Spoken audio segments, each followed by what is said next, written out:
We have everything under control. We have the timeline. Things seem clear. Look at the events that are near. Let us see. Let us pay attention. So a lot of people are talking about an upcoming black swan here soon. Their credit event is here.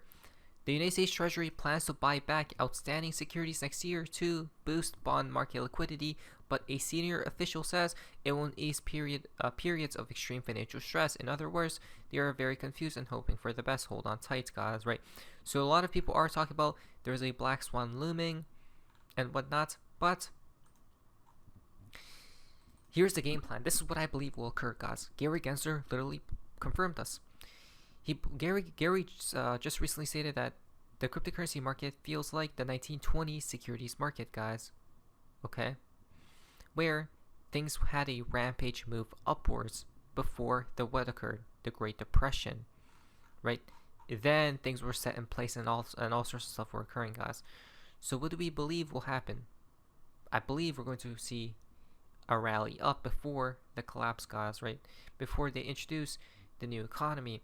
But it is a little bit strange when they are releasing the money to the retail public just recently, yesterday, 10 days before the market crash, supposedly, right? Coincidence or not, this is actually crazy. So there's a movie called Dumb Money, guys, right? Such as the meaning of retail money, right? We the people. Every day, people flip the script on Wall Street and get rich by turning GameStop into one of the world's hottest companies. In the middle of everything is Keith Gill, a regular guy who starts it all by sinking in his life savings into the stock. Interesting. When his social media posts start blowing up, so does his life, and the lives of everyone start following him. As a stock tip becomes a movement, everyone gets wealthy until the billionaires fight back and both sides find their worlds turned upside down. Isn't this fascinating, guys? Right? By sinking into his life savings and investing into the stock market, dumb money, right? It's reasonable to be convinced to buy the dip that keeps dipping, right? Such as a black swan. This is very interesting why they're releasing a movie called Dumb Money, guys. Maybe, just maybe, there will be a black swan imminent. How would I know? I'm not even worried about a black swan anymore because I know when it will occur. Or not really guaranteed, but there's a higher chance of us now knowing when it will occur because of XRP pumping in a solo manner, guys. It's interesting as well that the proper party is occurring soon, and if I see XRP pumping, guys, right, because of there's excitement news, conclusion, right, of the case, and all sorts of stuff, IPO, and some type of external event triggers XRP's price to pump in a solo fashion, then I know they're going to protect XRP's price because they see they're going to manufacture a black swan on the horizon for the whole economy, right? The general economy.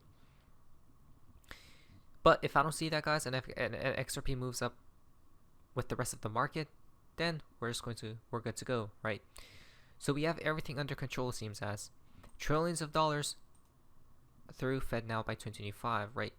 Now I have been seeing a lot of tweets, guys, that point towards the year 2025. This is very fascinating if you ask me, because we actually talked about this a lot of times before. Who will be there as a service providers to run those transactions? Finastra, Volante, and a few others, which they use. What's RippleNet? They're building the architecture to do it. They got to have that before 2025, from my understanding. In 2025, FedNow will have full traffic implemented. Trillions of dollars will move through it. The gates will open. But it gets even more weird because FedNow, it will take a year or two until we are ubiquitous with all 10,000 connecting banks. A year or two by 2025. Is that not strange, guys, right? Check this out very quickly, and then we're going to and then this will tie in with the collapse in the next tweet. Pay very close attention. So it seems like we know the timeline. The timeline, well, let me explain after this. You look at the ACH network, and you pretty much have ubiquitous reach to all financial institutions in the U.S. And that's going to take us some time with instant payments, whether that's the RTP network or FedNow. We are extremely excited by the pipeline of customers that we have right now. We're extremely excited about some of the third-party service providers we're working with on their pipelines. But I don't see us being a ubiquitous to all 10,000 financial institutions anytime in the next year or two. And so it's going to take us a little bit of time till we're ubiquitous, which is going to be important for user experience. there you guys go, right? So, in my humble opinion, guys, this is just me. I don't really care too much about when XRP will moon. What I care more about is when the collapse will occur. That's what I care about. That's what I want to find out.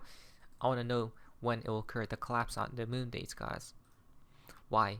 Because I believe the collapse is more important than the moon dates. Why? Because the collapse will foreshadow the new financial system, which these digital assets will be introduced, right, and implemented, which will then include quote-unquote moon, right?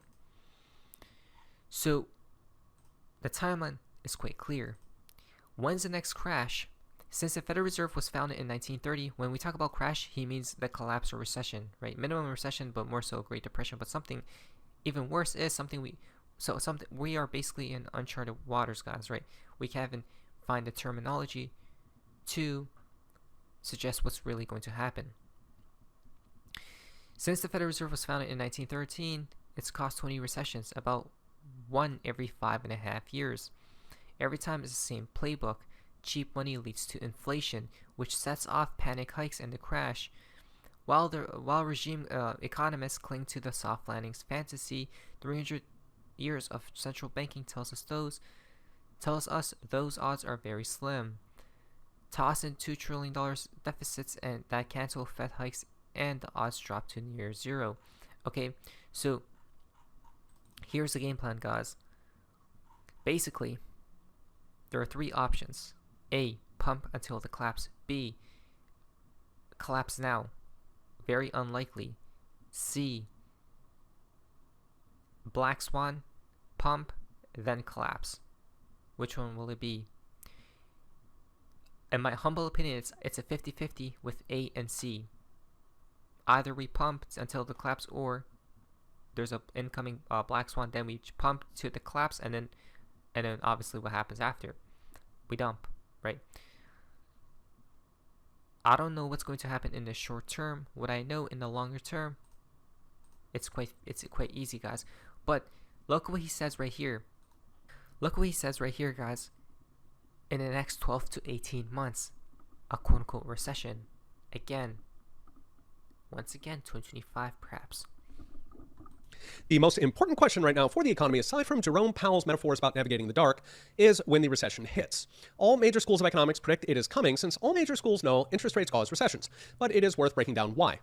And 500 years of economic theory says recessions don't happen on their own. They are not a natural part of the business cycle of inflation and recession. Rather, governments cause them. Sometimes by war, but in modern times, almost always by central banks. Specifically, central banks push interest rates too low, which... Again, they cause them, guys, which means it's all orchestrated. Don't people see, right? They pump these things, they get wealthy, and then they collapse it, which then you get more poor because you're not in the know, or you don't really see what's upcoming, guys, right? And especially when you're distracted with not distracted, but you have a lot of things on the table, right, with your daily lives. So you're not always looking at what's happening with the economy and things like that, guys. So this is how, when the collapse or recessions take place, they keep buying these assets, of which you may even have sold in the past, off your hands on the cheap, right? On the cheap side for pennies. And then they pump it back up again. Their cycle restarts. It's the craziest thing in my life, guys. And it's going to happen again, I think, by 2025. We'll just have to see, though. I don't know. 100%. Which makes money cheap. It's a gift to borrowers, which is rich people and the federal government above all. But that cheap money isn't just a handout. It actually sparks an economic boom as free credit flows to everybody, including to crappy businesses that never should have gotten loans in the first place. The 25th app selling artisanal DIY bentos, perhaps, or NFTs of Bored Apes, or WeWork. You get the picture. These crappy businesses called malinvestments can grow like a weed even if they're losing billions of dollars because they just borrow more.